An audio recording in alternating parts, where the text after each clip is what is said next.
Welcome to N media. గత కొద్ది రోజులుగా ఆంధ్రప్రదేశ్ డిప్యూటీ సీఎం పవన్ కళ్యాణ్ గారి మీద తెలంగాణకి సంబంధించిన కొంతమంది కుహన మేధావులు అలాగే జర్నలిస్టులు అని చెప్పుకునే వాళ్ళు విపరీతమైన దాడి చేయడం చూస్తున్నాం. సో దాంతోపాటు కొత్తగా ఈరోజు ఒక జర్నలిస్ట్ ఏదో ఒక యూట్యూబ్ ఛానల్ నుండి పవన్ కళ్యాణ్ గారి శంకర్పల్లి ఫామ్ హౌస్ మీద కూడా కొన్ని వ్యాఖ్యలు చేయడం జరిగింది. దానికి సంబంధించిన వాస్తవాలు ఏంటి అనేది మనం ఈ వీడియోలో చూద్దాం. యూట్యూబ్ ఛానల్స్, కొందరు స్వయం ప్రకటిత మేధావులు, రాజకీయ ఎజెండాలతో పనిచేసే వ్యక్తులు పవన్ కళ్యాణ్ గారి శంకరపల్లి వ్యవసాయ భూమిపై అసత్య ప్రచారాలు చేస్తున్నారు. వాస్తవాలు మాత్రం దాని పూర్తిగా భిన్నగా ఉన్నాయి. ఏంటంటే, ఒకటి చట్టబద్ధంగా కొనుగోలు చేసిన భూమి అది 15వ తారీఖు డిసెంబర్ నెల 2014న transfer of property act 1882 section 54 ప్రకారమే భూమి చట్టబద్ధంగా కొనుగోలు చేయబడింది. అలాగే రిజిస్ట్రేషన్స్ యాక్ట్ 1908 ప్రకారం రిజిస్టర్డ్ సేల్ డీడ్ కూడా నమోదైంది. అంటే రిజిస్టర్డ్ డాక్యుమెంట్ ఉందంటే చట్టబద్ధ యాజమాన్యానికి అధికారిక సాక్ష్యం అనమాట. అలాగే అఫిడవిట్ లో ప్రకటించిన ఆస్తి అది. ఆ భూమిని పవన్ కళ్యాణ్ గారు ఎన్నికల అఫిడవిట్ లో ప్రకటించారు స్వయంగా. అక్రమంగా సంపాదించిందో లేదా దాచిపెట్టిన ఆస్తి అయితే అఫిడవిట్ లో ఎందుకు చూపిస్తారు? పారదర్శకతగా ఇదే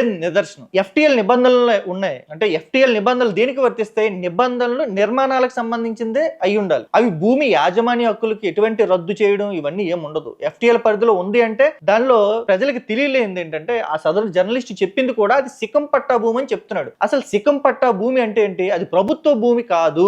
సికం పట్టా భూమి అంటే వ్యక్తిగత యాజమాన్య హక్కులు కలిగిన భూమి. దాన్ని ప్రభుత్వ భూమిగా చిత్రీకరించడం అనేది చట్టపరమైన అవగాహన లేకపోవడం, కానీ ఉద్దేశపూర్వకంగా ఏదో మోసం జరుగుతున్నట్లు లెక్క. అంటే మీకు అవగాహన అయినా లేకపోవాలి, లేకపోతే ఉద్దేశపూర్వకంగా పవన్ కళ్యాణ్ మీద ఏదో చేస్తున్నట్టు ఉండాలి. సంబంధిత రెవెన్యూ రికార్డుల్లో కూడా యాజమాన్యం స్పష్టంగా నమోదయ్యి ఉంది. అంటే ఎవరి దగ్గర నుండి పవన్ కళ్యాణ్ కొన్నారు, ఎప్పుడు కొన్నారు అనేది కూడా. అలాగే అక్కడ రియల్ ఎస్టేట్ ఏమైనా జరిగిందా? వెంచర్లు వేసారా? కాలనీలు కట్టారా? అపార్ట్మెంట్లు నిర్మించారా?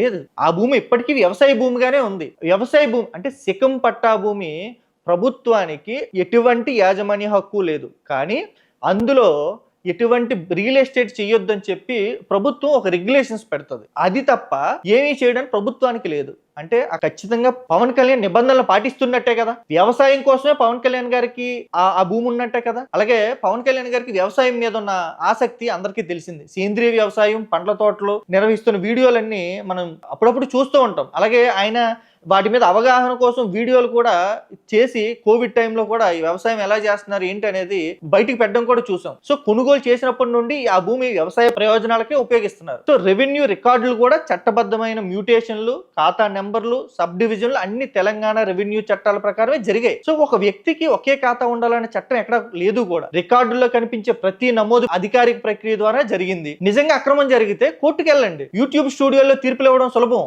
నిజంగానే చట్టవిరుద్ధం అని జరిగిందని ఆధారాలు ఉంటే కోర్టులో కేసు వేయాలి, రెవెన్యూ అధికారులు ఫిర్యాదు చేయాలి.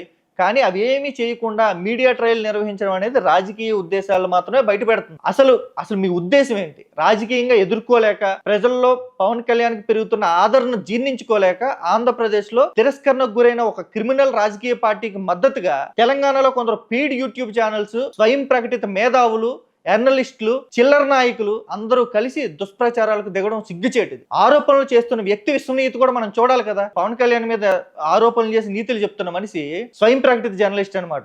ఆయన చరిత్ర కూడా చూస్తే గతంలో ఆయన మీద పలు వివాదాలు, పోలీస్ కేసులు, అరెస్టులు జరిగినాయి. కోర్టు వ్యవహారాలు కూడా వార్తల్లో వచ్చినాయి. సో మీడియా పేరుతో డబ్బులు వసూలు చేయడం, అలాంటి ఆరోపణలకు అరెస్ట్ అయ్యాడు కూడా. భూ వివాదాల పేరుతో మధ్యవర్తిత్వం చేసి నాకు హైడ్రా తెలుసు, అది తెలుసు అని చెప్పి ఒక మహిళ దగ్గర 50 లక్షలు కొట్టేయడం కూడా తెలుసు. అలాగే వ్యక్తిగత జీవితానికి సంబంధించిన వివాదాలు కూడా ఉన్నాయి. మనం డిస్కస్ చేయొచ్చో లేదో తెలియదు, కానీ ఇలాంటి వాళ్ళ పవన్ కళ్యాణ్ని ప్రశ్నించేది, పవన్ కళ్యాణ్ నైతికత పాఠాలు చెప్పడం ఇలాంటి వాళ్ళు వచ్చి చెప్తే ఎంత హాస్యాస్పదంగా ఉందండి. తన విశ్వనీయతపై ఉన్న సందేహాలు నివృత్తి చేయకుండా ఇతరులపై తీర్పులు ఇవ్వడం అనేది ప్రజలు అంగీకరించరు. ఎంత మీరు తెలంగాణ వాదాన్ని తీసుకొని పవన్ కళ్యాణ్ తెలంగాణని ఎంతో గొప్పగా చూసినా, తెలంగాణకి ఎంతో సేవ చేసినా, మీరు కావాలని ఎవరో మోచేతి నీళ్లు తాగుతూ డబ్బులు తీసుకుంటూ ఏ పార్టీ దగ్గర ఎవరి దగ్గర పవన్ కళ్యాణ్కి వ్యతిరేకుల దగ్గర డబ్బులు తీసుకుంటూ మీరు ఇలాంటి దిగజారుడు వ్యాఖ్యలు చేయడం, ఏదో ప్రజల మీద రుద్దడానికి చేయడం అనేది అసలు అత్యంత హాస్యాస్పదం. ఎందుకంటే పవన్ కళ్యాణ్ రాజ్యాంగబద్ధంగా